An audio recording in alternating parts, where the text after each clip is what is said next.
Magandang umaga po sa inyo lahat. Mga boss ko at sa mga idol. Meron lang po akong ibabagi sa inyo na experience ko. Na kung paano bumakontrata at saka yung paano nagsimula. Yun po ang gusto kong ipaalam sa inyo. At siyempre, bago po kayong maging isang kontratista, ang kailangan nyo po yung mga gamit. Hindi lang po yung gamit, saka yung kalaman nyo sa trabaho. At ngayon, ipapakita ko sa inyo yung mga gamit ko sa aking pangontrata. At ipapaliwanag ko sa inyo kung bakit may mga gamit akong ganito. Simulan nyo ito hanggang sa matapos para maintindihan nyo po. Nais ko lang po ibahagi po sa inyo ito. Lalo na po yung sa yung mga mahilig mong kontrata dyan na mga wala pang gamit. Siyempre, hindi po kayo makakakontrata kung wala po kayong mga gamit at tulad ng mga power tools. Kasi alam ko, karamihan sa mga nangkontrata wala po akong gamit.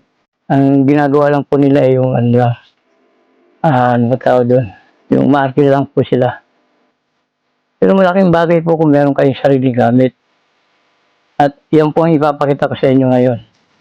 Kung paano ko nagsimula na makaipon ng mga gamit. At ito po, sana tapusin ito hanggang sa matapos. Sige po, umpisa na po natin. Gamit. Isasahin ko lang po kung paano ko na buuin lahat yan. Kung paano ko na ipon ng ganyan karami.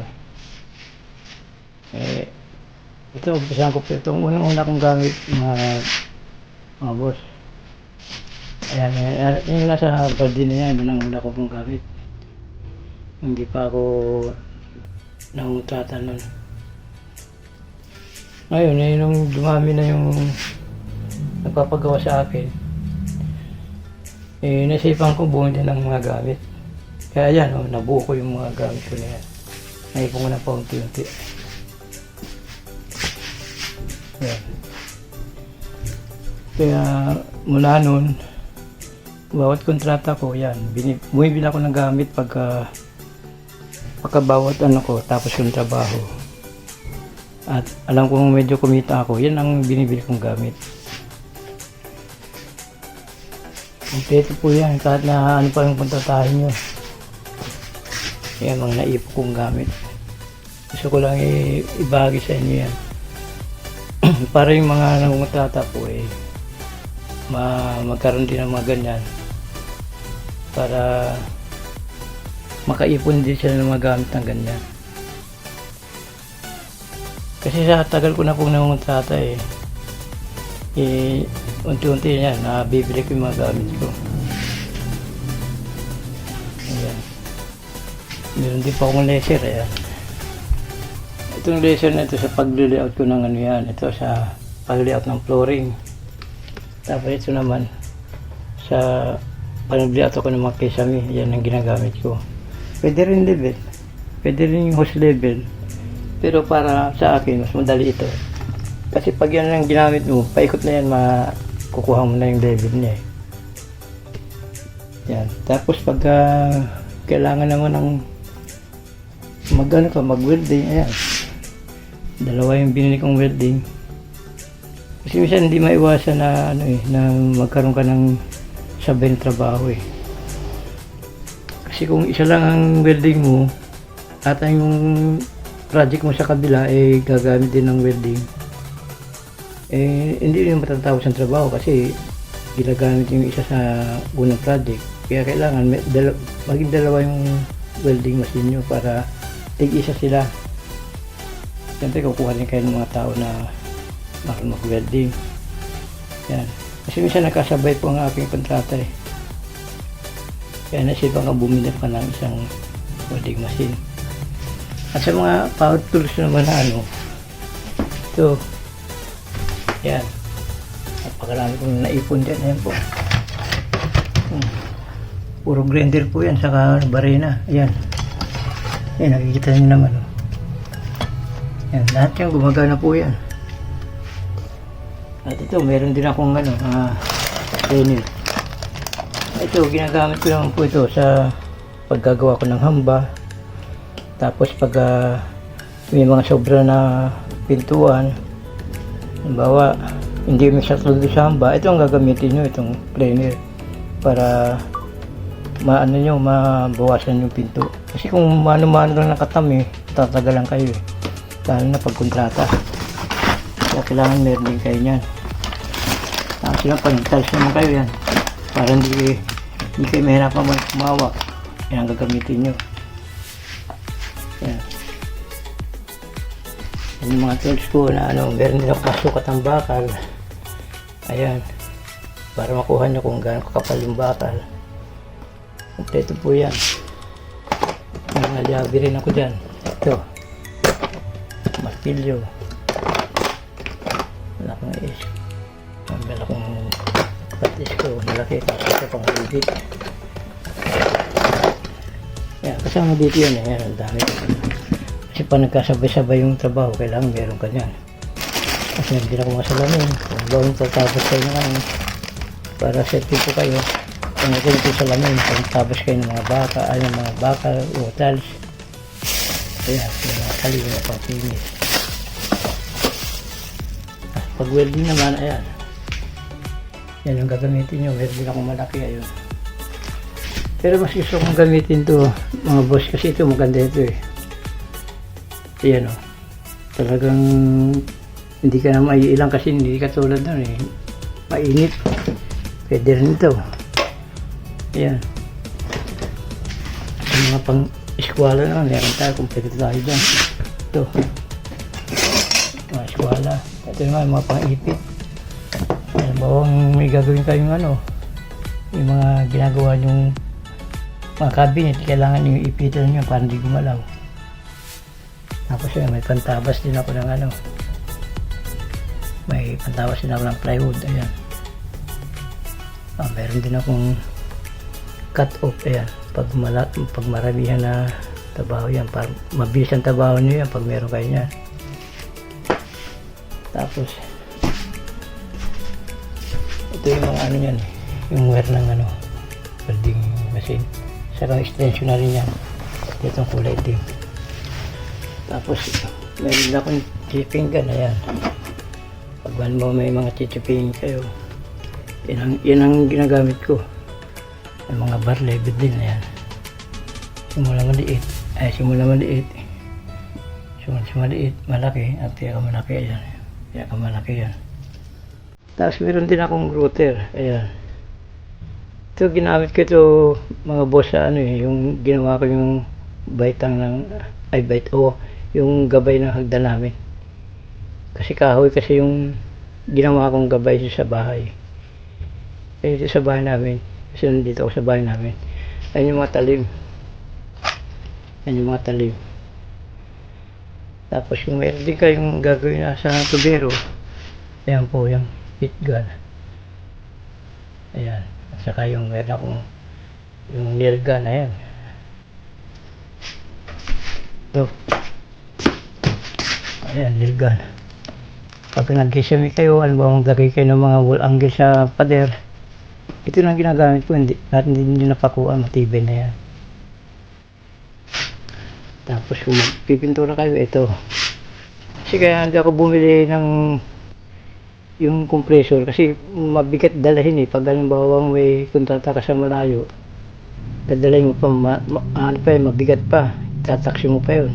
Samantalang ito, meron ka nyan, meron ka nito na ano, yung spray gun, at ilagay mo ito sa bag, okay na. Hindi ka tulad may compressor ka, tataksi mo pa yun, halimbawa malayo ang trabaho mo. Tapos meron din ako pang ano, pang sa mga ano, ASPI ano. Yan, meron din ako yan.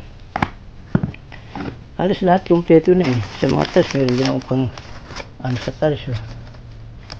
spacer, ayan, kailangan yung sa pagtatalis. Tapos higit sa lahat, importante ito, meron pa nito. Yan. Kasi pag wala ka niyan, ano ba may lalagari kang bakal, wala kang pang-ipit, kailangan meron ka niyan para maipit mo yung bakal, malagari mo ng maganda. Hindi ka, mapuputol mo yung bakal na hindi ka ma-aksidente. Kasi kung walang pang-ipit, pag narend mo yan, hindi kang lilipad yan, delikado. Kaya, yung mga namutata dyan, pwede naman kayong mag-ipon yan kung gugustuhin nyo. Sa mga namutata, lalo na madalas kayong makakontrato ng malaki, kailangan po mag-ipon din po kayo ng mga paunti-unti ng gamit. Para po pag namutata kayo, hindi na po kayo uupan ng power tools. Kasi dati ganyan din ako yung unang kontrata ko, umarkila pa ako ng power tools katulad yung grinder. Nung nakakontrata ako ng puro tools, siyempre kailangan ng grinder doon, wala ako noon. Inarkila ko pa, ang arkila pa noon 150 pa, noon pa yun ang isang araw. Ngayon hindi mo na makukuha ng 150 ang isang araw ngayon.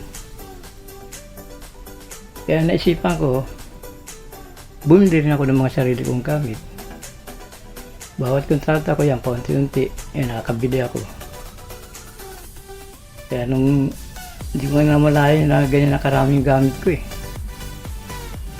Kasi ako pag nangontrata, minsan nakakasabay-sabay, mga boss, mga idol. Pagka isa lang kasi ang gamit mo, pag nagkasabay yung yung project nyo, yung mga kontrata nyo, siyempre kailangan sa isang project mayroon din gamit.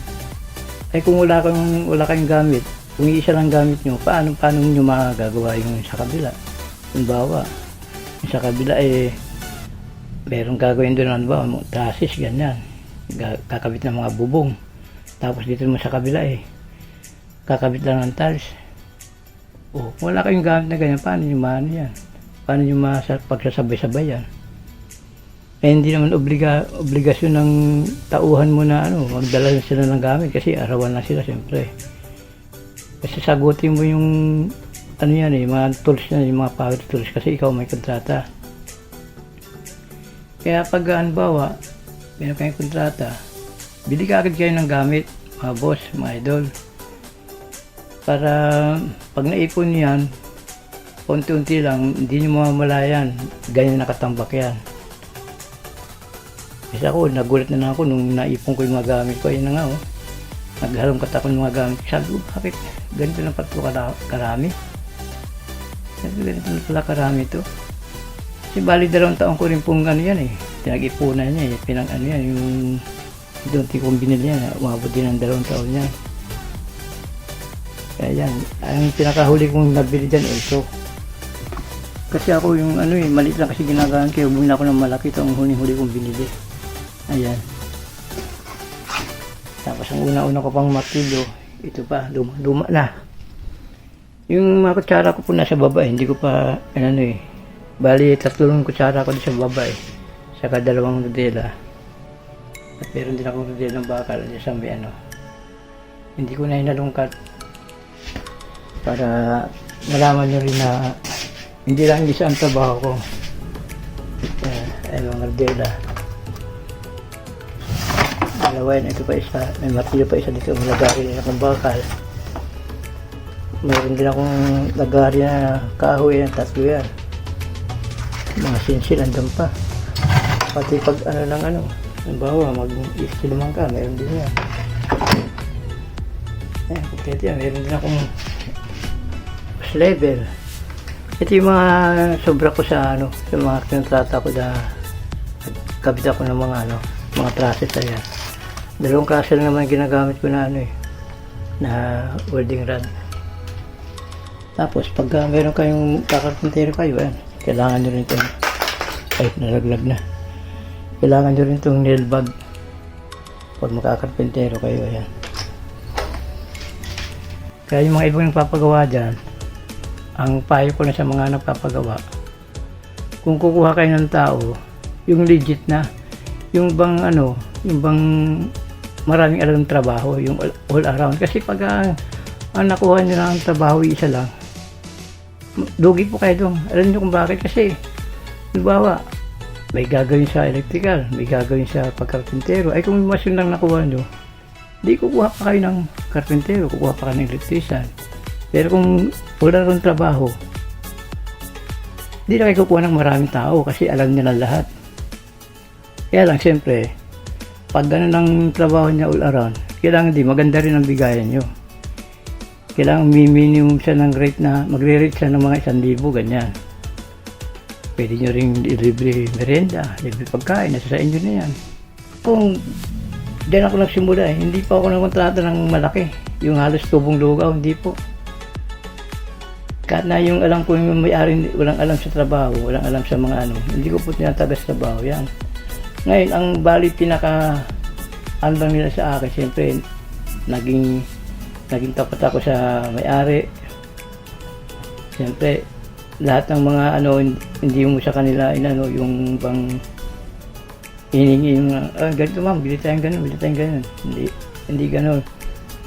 Kasi pag nagustuhan ka ng may-ari, alam nyo na yung mangyayari. Pag meron silang kaibigan na magpapagawa, unang-una na po kayong i-recommenda niyan. Yan po ang tandaan nyo. Tandaan po natin. Kasi kung sa umpisa pa lang minahalan na natin at hindi natin inayos yung trabaho, paano kung may nagpahanap sa kanya meron ka bang gagawa, hindi ka na niya marirekomenda kasi nga palpaking gawa natin, ganun. Pero kung maganda yung gawa natin, maraming kukuha sa'yo at maraming magpapagawa sa'yo kung magandang mo sa kanya. Yun lang po ang ang may papayag sa mga nangontrata. Kasi diyan din pa ako nagsimula Lahat naman po tayo nagsimula sa maliit hindi po kayo maniwala Nag-labor po ako. Siguro ang sahod ko po noon nasa nasa 18 pesos lang nung araw. Mga yun, mga 1977 na tayo. Kasi ang tagal ko na po sa construction kasi nag-edad pa lang po ako ng 20. Wala pa nga 20 nagko-construction na ako. Ngayon tumanda na ako sa ganito. Hanggang ngayon, ito pa rin trabaho ko. Kaya nga marami po ako natutunan Sa gawa ng tagal ko na sa trabaho, halos lahat ng takbo ng trabaho, alam ko na. Hindi pa yan sa pagyayabang Lahat po ng mga ginagawa kong video, ako po mismo ang gumagawa. Lahat po yan. Kahit panoorin niyo po yung mga video yung ginawa ko, ako po mismo ang gumagawa. Hindi po ako naging ano ba tawag doon? Hindi po ako nagbablog na ibang gumagawa kasi alam ko maraming base sa ganyan kasi ang sinasabi ng iba hindi naman ikaw ang gumawa niyan ibang gumawa niyan, ikaw lang ang ikaw lang nag-vlog sa akin kahit panoorin niyo po, ako mismo po ang gumagawa sa binibideo ko. Kasi marami din akong papanood sa mga nagbablog dyan na binablog nila yung mga gawa na magaganda. Pero ang totoo po nyo, hindi naman silang gumagawa nun. Binablog lang nila, yung iba ang gumawa nun. Tapos binablog nila, kaya minsan, siyempre yung nakakapanood nakikita na maganda, akala nila siya mismo gumawa. Pero hindi nila alam, ibang gumawa nun. Wala ko marami dyan. Saka makikita mo naman sa tao kung marunong. Kasi ang trabaho kasi hindi po ito payabang sa trabaho. Ang pinag-usapan mo dito, yung quality ng trabaho natin at saka yung tapat tayo sa nagpapagawa. Hindi po natin niloloko. Masama naman po yun. Kawawa naman po yung nagpapagawa kasi ang pera naman na pinababayad sa atin hindi naman po yan pinupulot. Pinaghirapan din po nila yan, pinag-ipunan. Kaya kailangan din po maging honest po tayo sa nagpapagawa.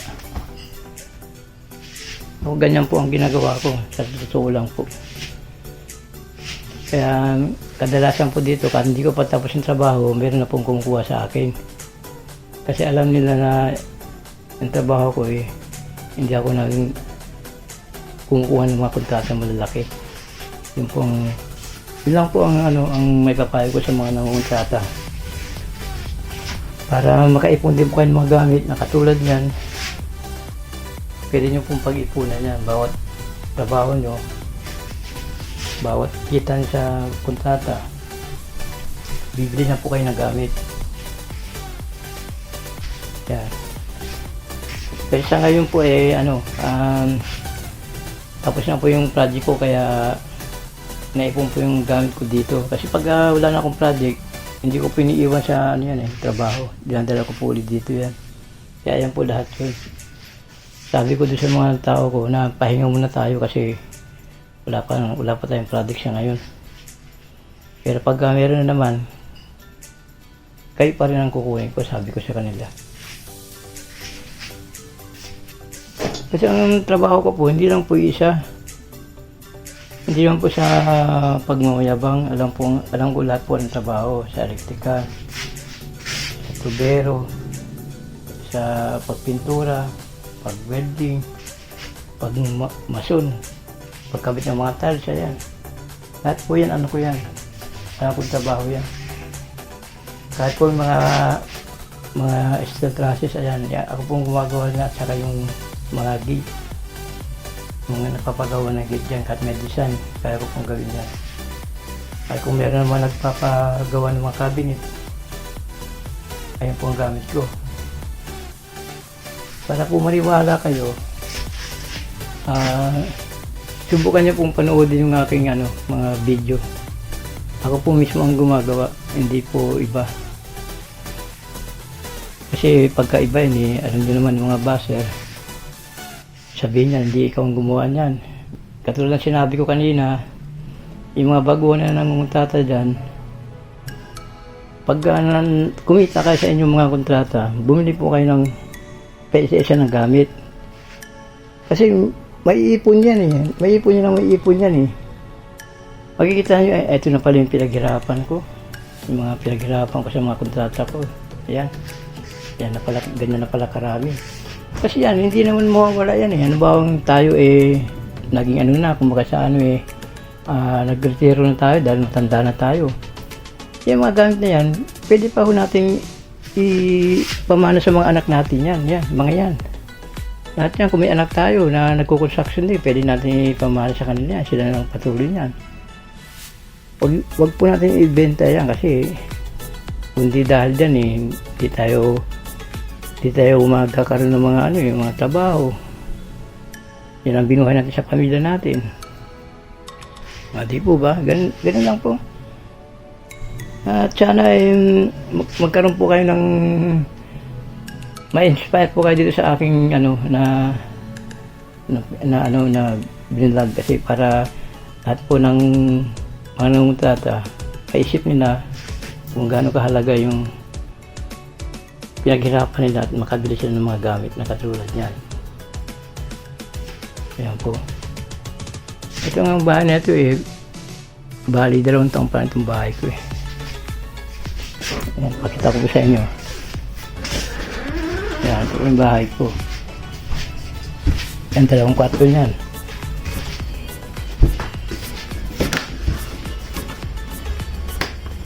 Ayan po yan. Ayan, labas. At ito po, na-vlog ko na ito sa inyo dati. Ayan, ginawa kong hagdanan. Ayan po, yan yung ginawa kong hagdanan. Ayan. Mabuksan mo yung ilaw.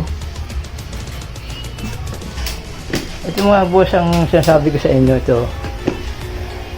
Ito yung ginawa ko na ginamitan ko ng router. Ito. Ayan. Lang po yan. 2x3 lang po yan. Tapos nilagyan ko na lang siya ng design. Ayan po yung daan ng router po yan, ginamit ko dyan. Yan. Yung pinakita ko sa inyo kanina. Yan. Tapos ayan po yung mga gawa ko. Yan. Ayan. Yung kesame ko, nilagyan ko ng konting ng konting design, lagyan ko ng cove light, ayan. Tapos yung ano ng TV ko, ayan.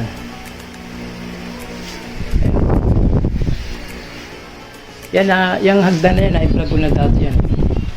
Panoodin nyo na lang doon sa, ano ko, sa channel ko, ayan. Hanggang doon po yan. Tapos ito din po yung ginawa ko na cabinet, ayan. Na-vlog ko rin po yan. Yan, na-vlog ko na rin po yan. Tapos, pero pa po, ito pa. Marami po itong, ano na ito, bahay ko, ako lang po ang gumawa nito. Ayan. Tapos ito po yung CR na na-vlog ko na rin dati, ayan. Ayan. Ayan, yan po yung CR namin. Ayan, para makita nyo, ayan. Panoodin nyo lang po sa, ano yan, sa YouTube channel ko, makikita nyo. Ayan, yung mga ano ko lang. Ako lang mismo ang gumawa niyan, kasama ko yung anak ko, yan. Lahat yan, pati yan. Ito nga, nasira na eh. Ayan po lahat yan. Yan yung kabo ng bahay ko. Kasi dati maliit lang po yung bahay ko. Isang kwarto lang eh, nung medyo nakakontrata tayo ng kumikita naman yan, konti-unti, natatapos din naman. Yan, ako na rin po lahat ang gumawa ng ano niya, sa electrical, yan. Yan po. Yan, ganyan lang. Simpleng ano lang. Trabaho ito, pag-electrical. Kompleto po yan, ayan. Di po, hanggang dito lang po. Maraming salamat. At sana po kung bago lang po kayo sa aking channel eh, huwag niyo pong kalimutan mag-subscribe po sa aking channel. Paki-like na lang po ito, saka paki-share na rin po sa iba para magkaroon po ng idea yung mga kapwa natin ng mga kontrata. At itong trabaho po natin sa construction eh, dapat po ipagmalaki natin po ito kasi ito po yung kinabubuhay ng ating pamilya. At marangal pong trabaho ito at mahirap. O di po ba? O,